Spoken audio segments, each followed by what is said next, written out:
Bonjour. Give thanks and praise to the Most High Jah, Rastafari, Selassie.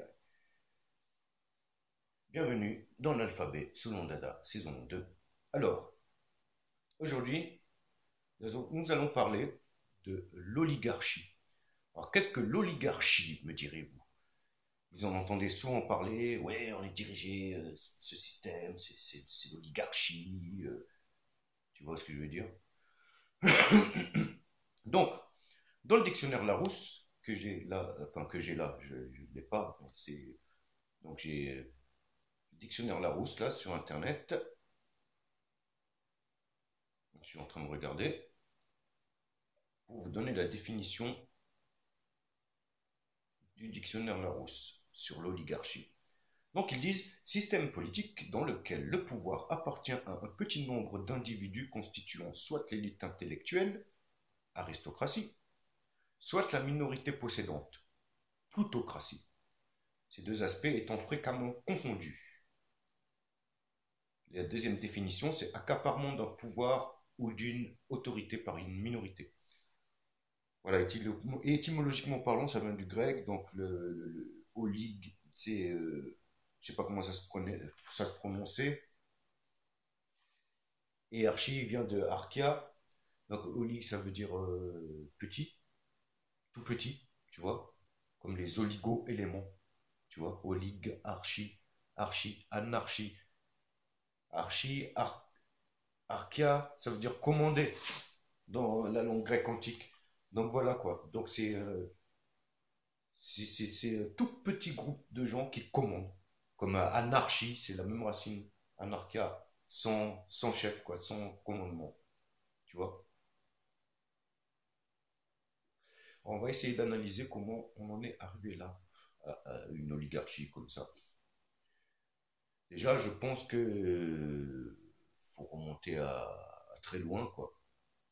Les gens qui possédaient le pouvoir. Donc au départ, on va dire que il y a des gens qui, par la force des choses, sont devenus des seigneurs, des rois, tu vois.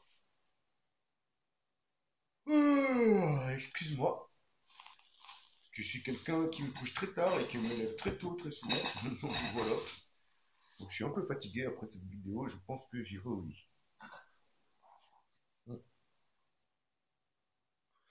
Donc, que disais-je? Donc voilà, en même temps, il y a eu ces rois, donc les gens de la famille du roi, donc c'était des princes, des barons, des comtes, voilà quoi. Donc c'était des nobles. Ils étaient anoblis par le roi. Ceux qui rentraient dans la famille, de près ou de loin, ou les amis proches, devenaient ce qu'on appelle justement l'aristocratie, quoi. Les gens, la noblesse, pardon. Voilà, la noblesse. Pas l'aristocratie, la noblesse. Voilà, donc tu avais les gens de la noblesse et de l'autre côté, tu avais la bourgeoisie. Alors la bourgeoisie vient d'où? La bourgeoisie, c'est parce que bon, les nobles, donc, ils avaient, les nobles possédaient un château. Un château, donc tu avais une grande maison qui était fortifiée, une maison immense qui était fortifiée. Et dedans, tu avais des dépendances, des petites maisons comme ça. Tu avais une grande cour au milieu. Purée. Quand tu bailles deux fois, ça fait bye bye. Ouais, donc, comme je disais, ils avaient leur cour au milieu. Et du coup,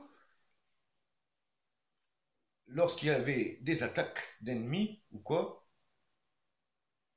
les paysans qui vivaient autour du château, dans des petits villages, ils se réunissaient dans le château.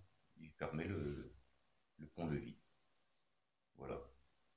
Et bon, ce qui s'est passé, c'est qu'il y a des marchands qui ont pu, après coup, s'installer dans le château, parce que le château, à force d'accueillir des marchands dedans, des commerçants ou des corporations de métiers. Oh, bye bye bye. Purée. Donc ces corporations de métiers, ces commerçants qui avaient le droit au final de vivre dans le château, dans une dépendance. Donc petit à petit, les châteaux sont devenus ce qu'on appelle des bourgs, tu vois. Ensuite, il y a des villages, on va dire, qui se sont développés autour du château, ce qui a donné ce qu'on appelle les faux bourgs, tu vois, qui sont devenus maintenant les banlieues, les zones commerciales,